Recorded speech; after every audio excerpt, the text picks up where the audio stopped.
చిన్న పని పొందిన ఇతర రాష్ట్రాల్లో వాళ్ళకైనా aunty this is too much. India గెలిస్తే ఈయన గెలిపించానంటారేంటి? ఏం చెప్పమంటావు తల్లి? ఈయన పిచ్చికి ఎంత ఖర్చు అవుతుందో తెలుసా? అదేం సార్ ధోనితో దగ్గర సెంచరీ కొట్టించారు. దాందే ఉందిరా.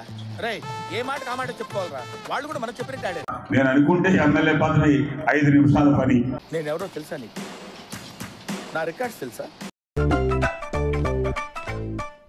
ఈ టోటల్ గాడు బయలుపడిపోయాడు పాపం. 5 నిమిషాల పని. నేను అంటే రేపే ఎమ్మెల్యేని డిక్లేర్ చేసే పరిస్థితి యానంలో. నన్నా సార్? నిన్నే రా రా రా. ఏంటి సార్ ఇంత అక్కడి నుంచి నాకు చెప్తున్నావే సోది? ఆ సోది ఏదో వీళ్ళకి చెప్పు. రూపాయి లేకుండా ఓటు అడగకుండా సార్ మీరు కామెడీ చేయకండి సార్, సీరియస్ గా ముందు కంటే నా మీద ఇంకా ఎక్కువ ప్రేమ పెరిగిపోయింది. ఆ విషయం నాకు తెలుసు. అలాగని నేను పదవుల గురించి అని చెప్పేసి ఇదైపోయేవాడిని కాదు.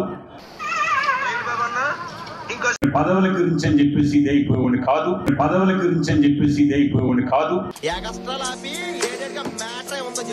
యానం ఈ విధంగా ఏంటినా మనం ఆశించింది ఏంటి? నేను కూడా తప్పు ఉందేమో, నేను కూడా ఆ విధంగా చేయకుండా ఉంటే బాగుండేమో. ఇది రియలైజేషన్.